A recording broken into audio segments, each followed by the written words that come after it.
Welcome, dear listener, to a gentle journey through the powerful forces of nature. Tonight, we're going to explore extreme weather. The storms and winds, the heat and cold, the rain and snow that shape our world in dramatic ways. This is 99 Facts About Extreme Weather to Help You Sleep. Before we begin our exploration, I invite you to find your most comfortable position. Perhaps you'd like to press the like button and subscribe for more peaceful journeys like this one. But there's no urgency. Everything can wait until morning. Let your body sink into softness. Release the tension in your shoulders, your jaw, your hands. Allow your breathing to find its own gentle rhythm, like the wind finding its way across an open plain. Tonight we're not experiencing extreme weather. We're safe, we're warm, we're sheltered. We're simply learning about these phenomena from a place of complete safety and calm. Extreme weather is part of Earth's natural rhythms, the atmosphere's way of balancing energy, of moving heat and moisture from place to place. These events can be powerful, even dangerous, but they're also fascinating expressions of physics and fluid dynamics, of the atmosphere doing what atmospheres do. Tonight, we'll explore them with curiosity and wonder, not with fear. So take one more deep breath. Let it out slowly. Feel yourself settling, and let us begin this quiet journey through the winds and storms. Extreme weather refers to weather events that are rare for a particular place or time of year. What counts as extreme varies by location.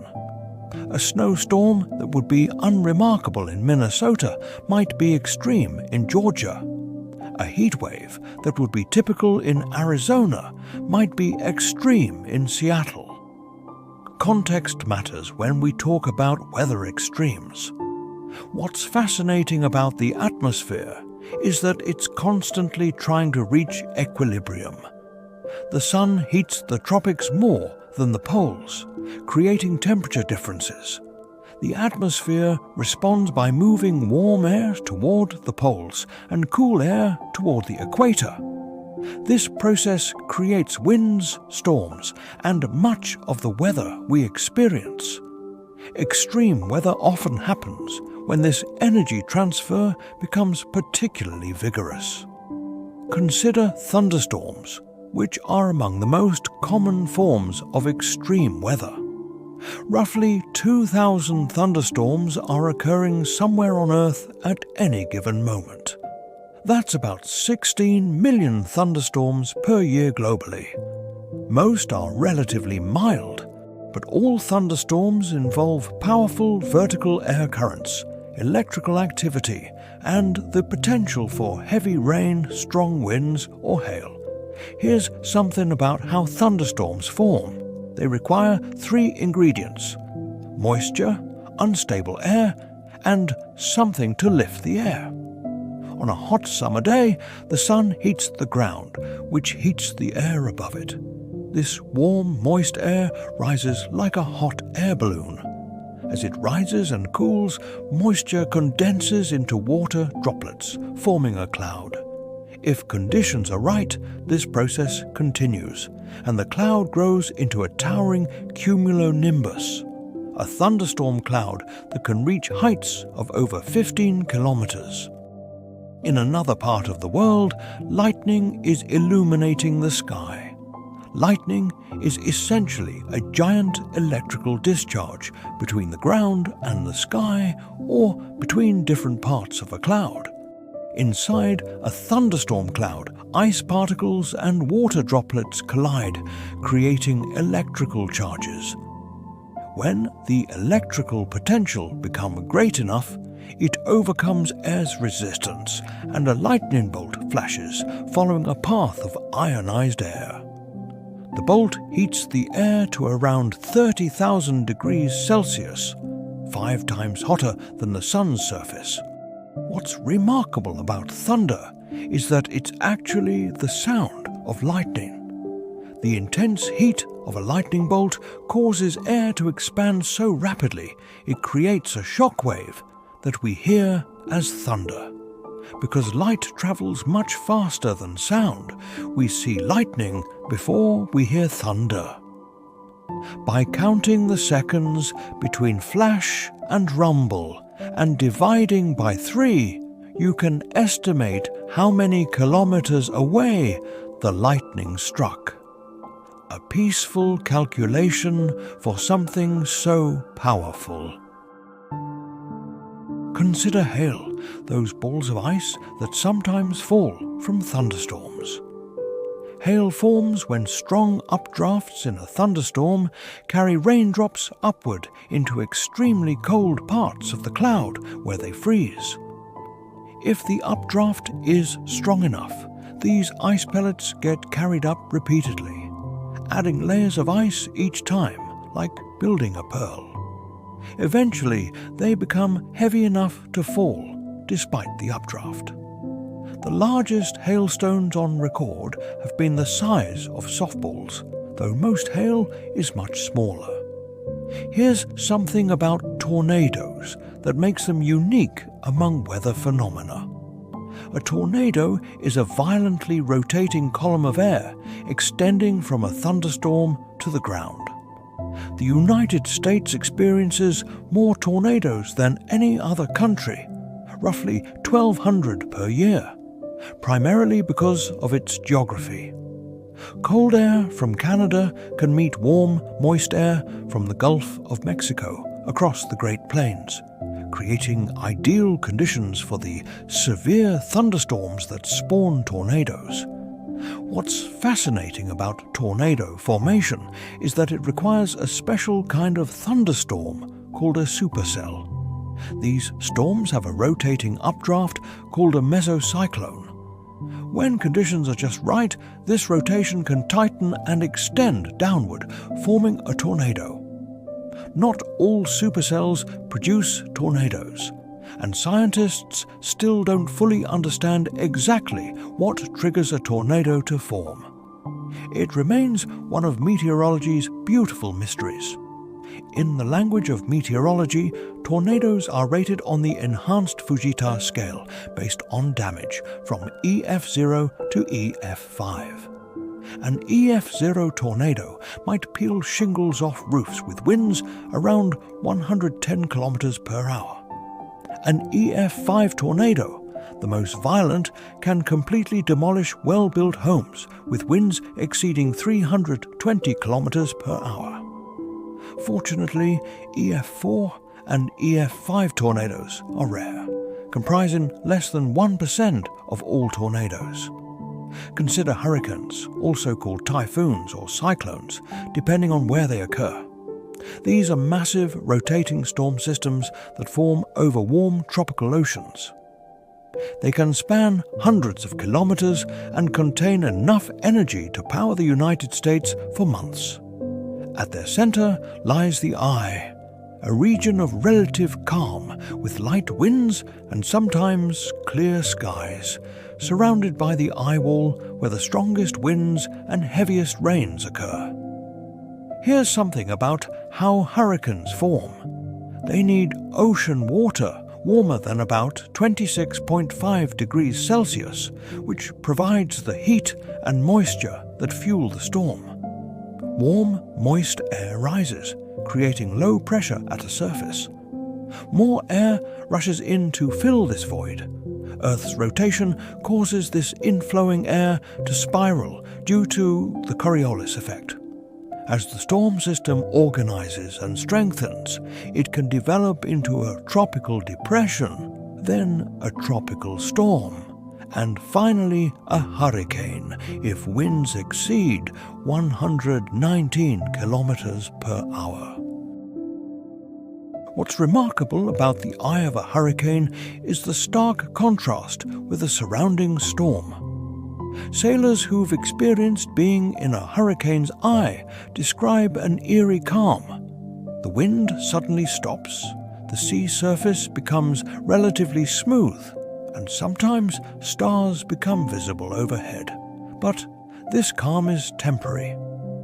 As the eye passes and the trailing eye wall arrives, violent conditions return just as suddenly. It's nature's intermission in the middle of a powerful performance. In the classification system for hurricanes, storms are categorized from Category 1 to Category 5, based on sustained wind speeds. A Category 1 hurricane has winds of 119 to 153 kilometers per hour and will cause some damage. A Category 5 hurricane has winds exceeding 252 kilometers per hour and will cause catastrophic damage. The higher categories are less common, but their potential for destruction is immense. Consider storm surge, which is often the most deadly aspect of hurricanes. As a hurricane approaches shore, powerful wind push ocean water toward the coast. The low pressure at the storm's center also causes water to rise. Together, these effects can raise sea levels by several meters, causing massive flooding in coastal areas. Storm surge can push water far inland, especially in low-lying regions, and is responsible for many hurricane fatalities historically. Here's something about the names we give to hurricanes. Each year, meteorological organizations prepare alphabetical lists of names for tropical storms and hurricanes.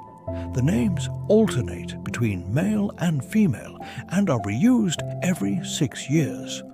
However, particularly destructive storms have their names retired: Katrina, Harvey, Maria, so that those names won't be associated with future storms. It's a small acknowledgement of storms that left lasting impacts. What's fascinating about heat waves is that they're defined relative to local climate. A heat wave in one location might involve temperatures that are normal elsewhere. Generally, a heat wave means several consecutive days of unusually high temperatures for a particular region and time of year. These events occur when a high-pressure system settles over an area, causing air to sink and compress, which warms it, creating a dome of hot air that can persist for days or weeks. In cities, heat waves become even more intense due to the urban heat island effect. Concrete, asphalt, and buildings absorb and retain heat more than natural landscapes. Cities can be several degrees warmer than surrounding rural areas, making urban heat waves particularly dangerous. This effect is most noticeable at night, when cities stay warm while rural areas cool, preventing residents from getting relief from daytime heat. Consider cold waves, the opposite extreme. These occur when masses of very cold air move from polar regions toward lower latitudes. In winter, Arctic air can plunge southward, bringing unusually cold temperatures to regions unaccustomed to such cold. Wind chill becomes important during cold waves. The combination of cold air and wind makes it feel even colder and accelerates heat loss from exposed skin. Here's something about blizzards, which combine cold, wind and snow into a particularly challenging weather event. A blizzard is defined by sustained winds or frequent gusts exceeding 56 kilometers per hour, considerable falling or blowing snow, and reduced visibility to less than 400 meters, lasting for at least 3 hours. Notably, heavy snowfall isn't required. A blizzard can occur with light snow if strong winds blow existing snow around. What's remarkable about lake effect snow is how it can create extreme localized snowfall. When cold air moves across warmer lake water, it picks up moisture and heat. As this modified air reaches the downwind shore and rises over land or hills, it cools, and the moisture condenses into snow. Narrow bands of intense lake-effect snow can dump enormous amounts in small areas, while locations just a few kilometers away receive little to none. In mountainous regions, extreme weather takes unique forms. Orographic lifting occurs when air is forced up and over mountains. As air rises, it cools and can release moisture as rain or snow on the windward side of mountains. The leeward side, by contrast, often receives much less precipitation, creating rain shadows. This is why one side of a mountain range might be lush and green while the other is dry. Consider avalanches, which are extreme events in mountain environments. An avalanche occurs when a mass of snow suddenly releases and flows down a slope. Avalanches can be triggered by new snowfall, warming temperatures, wind loading, or simply the weight of accumulated snow exceeding the strength of bonds holding it to the slope. Powerful avalanches can reach speeds over 130 kilometers per hour and devastate anything in their path. Here's something about ice storms, which create beautiful but hazardous conditions. An ice storm occurs when rain falls through a layer of freezing air near the surface, causing raindrops to freeze upon contact with cold surfaces.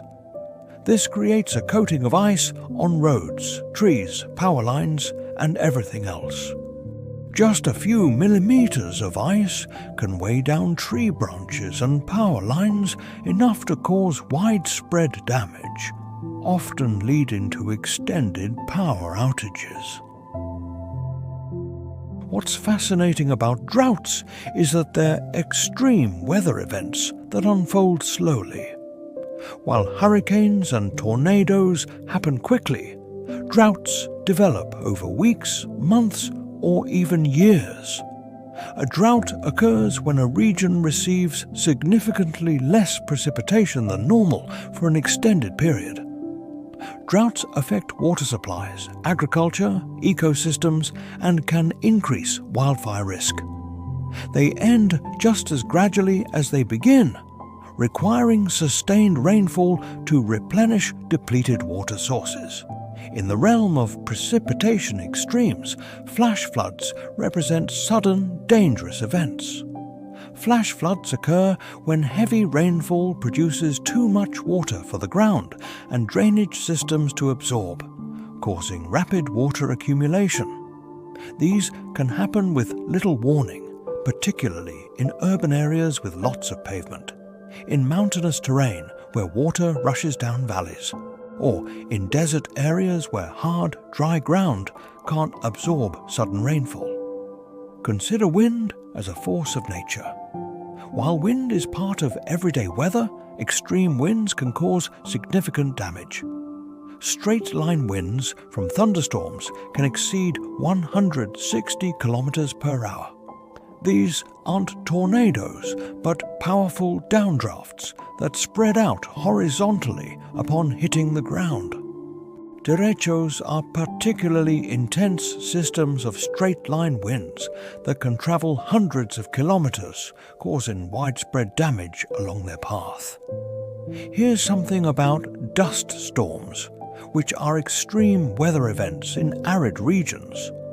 When strong winds blow across the dry, loose soil, they can lift enormous quantities of dust into the air, creating walls of dust that can be hundreds of meters high and stretch for kilometers. Visibility during a dust storm can drop to zero. These storms can transport dust across vast distances.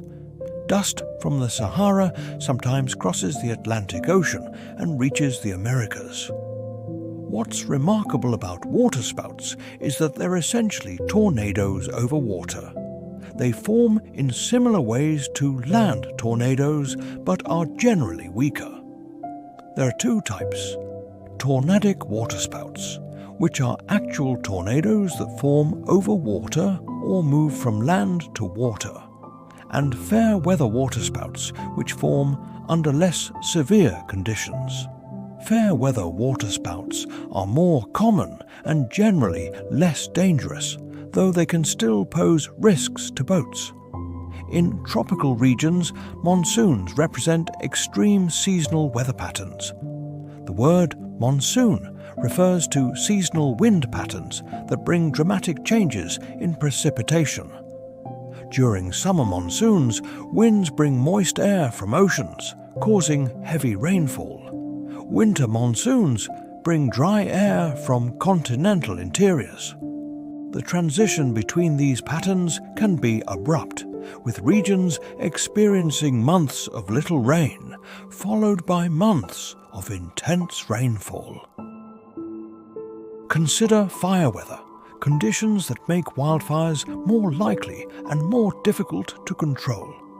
High temperatures, low humidity, dry vegetation and strong winds create dangerous fire weather.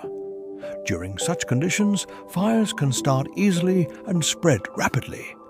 Santa Ana winds in California and similar wind events in other regions are particularly notorious for creating extreme fire weather, driving flames across landscapes and challenging firefighting efforts. Here's something about lightning safety that's worth knowing. While the chance of being struck by lightning is low, lightning kills dozens of people each year in many countries. The safest place during a thunderstorm is inside a substantial building or a hard-topped vehicle. If caught outside, avoid high ground, isolated trees, and open fields.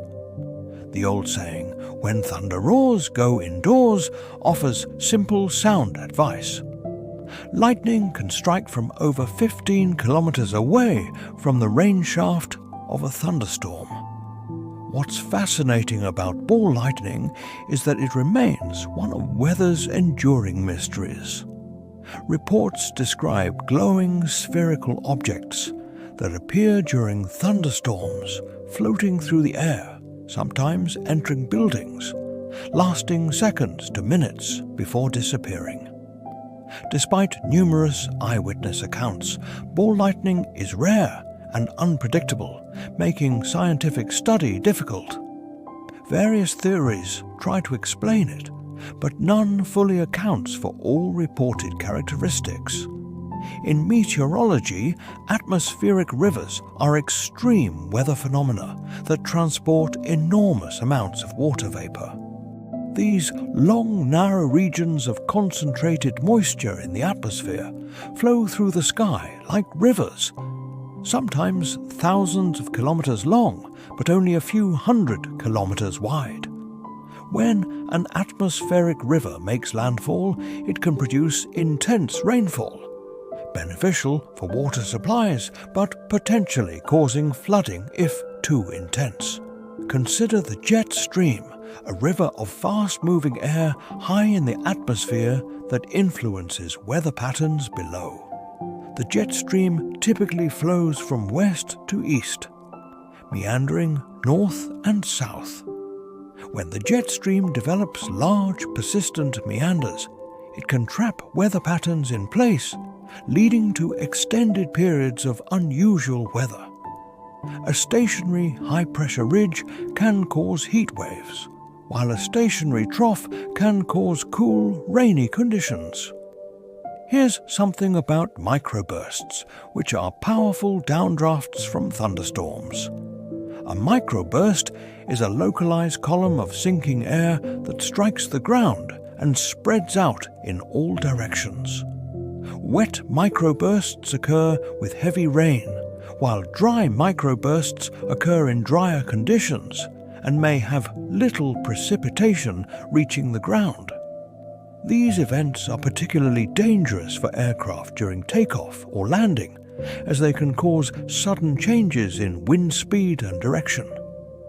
What's remarkable about the Fujiwara effect is how tropical cyclones can interact. When two hurricanes or typhoons come within a certain distance of each other, they begin to orbit around a common center point. They can influence each other's paths, sometimes merging into a single larger system or deflecting each other in unexpected directions. It's a dance between massive storms, each containing tremendous energy. In coastal regions, nor'easters represent another form of extreme weather. These storms get their name from the northeasterly winds they bring to the coast. Nor'easters typically form along the east coast of North America, developing as low-pressure systems that intensify while moving northward. They can bring heavy snow, rain, strong winds, and coastal flooding, particularly when they coincide with high tides. Some nor'easters rival hurricanes in intensity.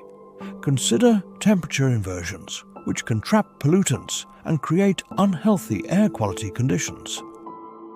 Normally, air temperature decreases with altitude, but during an inversion, a layer of warm air sits above cooler air near the surface. This acts like a lid, preventing vertical mixing and trapping pollutants, fog, and haze near the ground. Valleys surrounded by mountains are particularly susceptible to inversions, sometimes lasting days during calm winter weather. Here's something about haboobs, the Arabic word for intense dust storms common in arid regions. A haboob forms when cold downdrafts from thunderstorms hit the ground and spread outward, picking up dust and sand as they go. The result is a dramatic wall of dust that can be several kilometers wide and over 1,000 meters tall, rolling across the landscape like a brown tsunami. Despite their intimidating appearance, the main dangers are reduced visibility and breathing difficulties. What's fascinating about thundersnow is how rare and unusual it is. Thundersnow occurs when lightning and thunder accompany snowfall. This typically happens when the lower atmosphere is cold enough for snow while still maintaining enough instability for thunderstorm development. The snow muffles the thunder, so it often can't be heard beyond a few kilometers. Lake effect snowstorms sometimes produce thundersnow, creating an eerie combination of winter weather and electrical activity. In the study of extreme weather, forecasting has improved dramatically over recent decades. Modern weather models, satellites, radar systems, and computer processing allow meteorologists to predict many extreme events days in advance. Tornado and severe thunderstorm warnings give people crucial minutes to take shelter. Hurricane forecasts provide days of preparation time. While forecasting isn't perfect, improvements have saved countless lives by giving people warning before extreme weather arrives. Consider Doppler radar, a crucial tool for detecting extreme weather. This technology measures not just where precipitation is falling, but also how fast it's moving toward or away from the radar. This allows meteorologists to detect rotation in thunderstorms, potentially indicating tornado formation.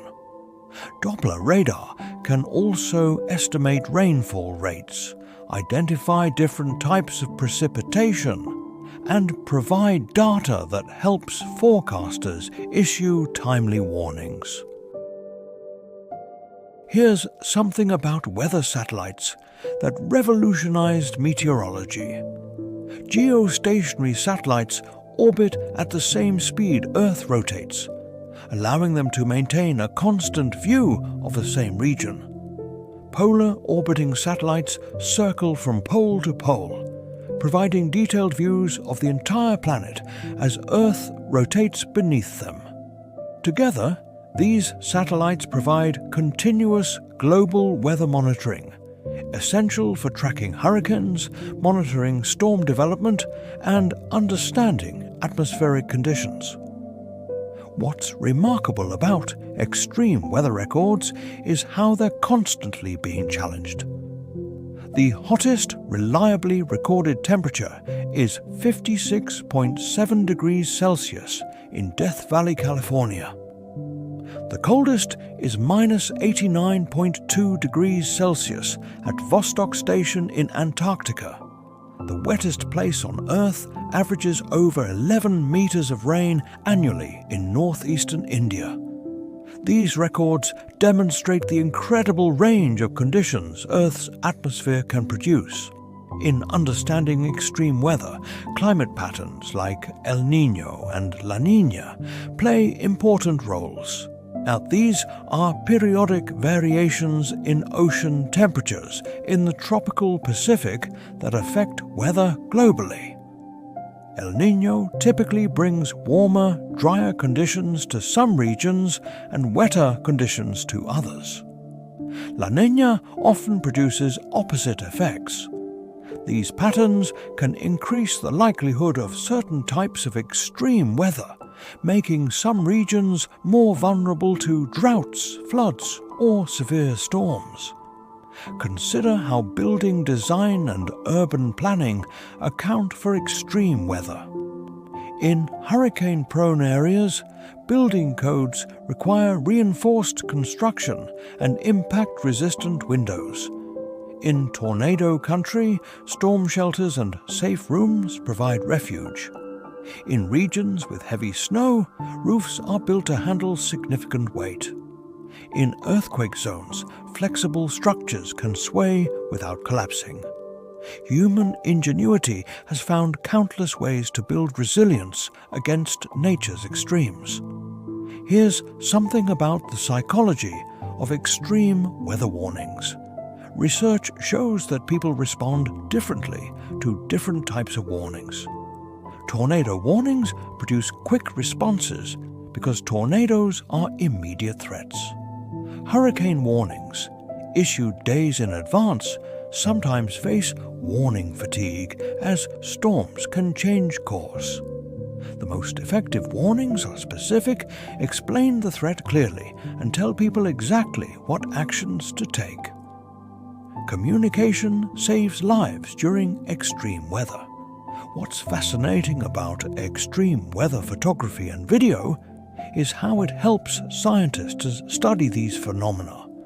Storm chasers equipped with cameras document tornadoes, lightning, and severe weather, providing valuable data about storm structure and behavior. Time-lapse videos show how storms develop. Lightning photography reveals branching patterns.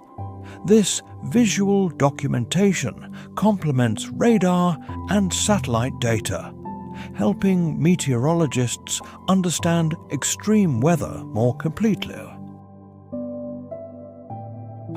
In agriculture, extreme weather represents one of the greatest challenges. Too much rain can flood fields and rot crops. Too little rain causes drought stress. Hail can destroy crops in minutes.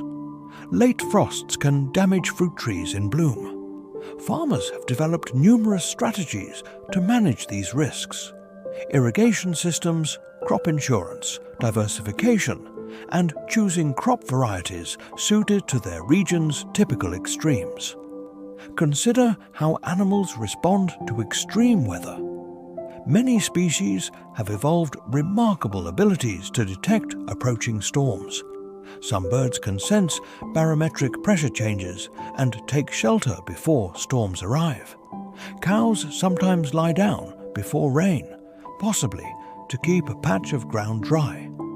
Pets may become anxious before thunderstorms, possibly detecting infrasound or electromagnetic changes. Wildlife generally seeks shelter during extreme weather, finding protection in burrows, dense vegetation, or caves. Here's something about global extreme weather patterns. While weather is local and variable, global climate patterns influence where and when extreme weather occurs. The tropical regions experience different extremes than polar regions. Coastal areas face different challenges than continental interiors. Understanding these patterns helps societies prepare for the types of extreme weather they're most likely to face. What's remarkable about meteorology as a science is how it combines physics, mathematics, and observation to understand the atmosphere. Weather forecasting uses some of the world's most powerful supercomputers to solve complex equations that describe how the atmosphere behaves. Despite this sophistication, the atmosphere's chaotic nature means some uncertainty remains in forecasts, particularly beyond several days. Meteorologists work within these limitations to provide the most accurate forecasts possible. In emergency management, preparing for extreme weather involves planning at individual, community, and governmental levels. Emergency supply kits, evacuation plans, communication systems, and community shelters all play roles. The time to prepare is before extreme weather threatens, when clear thinking and careful planning are possible. Preparation doesn't prevent extreme weather, but it dramatically reduces its potential for harm. Consider how technology continues to improve extreme weather detection and warning systems. Smartphone apps provide instant alerts. Social media spreads information rapidly. Advanced radar networks detect tornadic rotation earlier. Improved hurricane models better predict intensity changes. Each advance in technology provides more time for people to prepare and protect themselves. Here's something about the language we use for extreme weather. Terms like watch and warning have specific meanings. A watch means conditions are favorable for severe weather to develop. A warning means severe weather is occurring or imminent. Understanding these terms helps people respond appropriately. A tornado warning, for instance, means take shelter immediately, while a tornado watch means be prepared to take shelter if needed. What's fascinating about extreme weather from a physical perspective is that it all comes down to energy. The sun provides energy that heats the earth unevenly. The atmosphere responds by moving this energy around through winds, storms, and weather systems. Extreme weather represents moments when this energy transfer becomes particularly intense or concentrated. Understanding energy flows helps us understand why extreme weather occurs and where it's most likely. In the future, our relationship with extreme weather will continue evolving. Climate change may influence the frequency and intensity of certain extreme events. Our monitoring and forecasting capabilities will likely improve further. Building practices will adapt. Communities will develop greater resilience. Extreme weather has always been part of Earth's story, and humans have always adapted, learned, and found ways to thrive despite nature's occasional fury. And so, we've journeyed through 99 facts about extreme weather. Through storms and winds, heat and cold, rain and snow. We've explored how these phenomena form, how they behave, how we detect them, and how we respond to them. Extreme weather is powerful, sometimes destructive, but also understandable through science and manageable through preparation and respect. And now, dear listener, our exploration of extreme weather comes to a gentle close. You're safe inside, sheltered and calm, far from any storm. The weather outside your window might be mild or wild, but you are protected, warm, and ready for rest. You've travelled with me through 99 facts about some of nature's most powerful displays. You've learned about thunderstorms and tornadoes, hurricanes and heat waves, blizzards and dust storms. You've seen how the atmosphere moves energy around our planet, sometimes gently, sometimes with dramatic force. Extreme weather reminds us of nature's power, but it also reminds us of human resilience and ingenuity. We've learned to understand these phenomena, to predict them with increasing accuracy, to build structures that withstand them, and to create systems that protect lives when they occur. Knowledge and preparation transform extreme weather from unpredictable threats into manageable challenges. As you drift towards sleep now, let any weather concerns fade away. Tonight, you're safe. The facts you've learned sit quietly in your mind, available if you need them, but requiring nothing from you right now. Rest is what's needed. Rest is what's happening. Before you slip fully into sleep, if you've enjoyed this peaceful journey, I invite you to subscribe for more calming explorations of fascinating topics. A like would help others find this restful space, but only if you remember, if sleep is already pulling you down, that's exactly as it should be. The atmosphere continues its endless work of balancing energy, moving heat and moisture, creating weather fair and foul. But that work happens outside, beyond your walls, in the vast open air. Inside, there's only warmth and safety and the gentle pull of sleep. Rest well, dear listener. Let your breathing slow and deepen. Let your body release completely.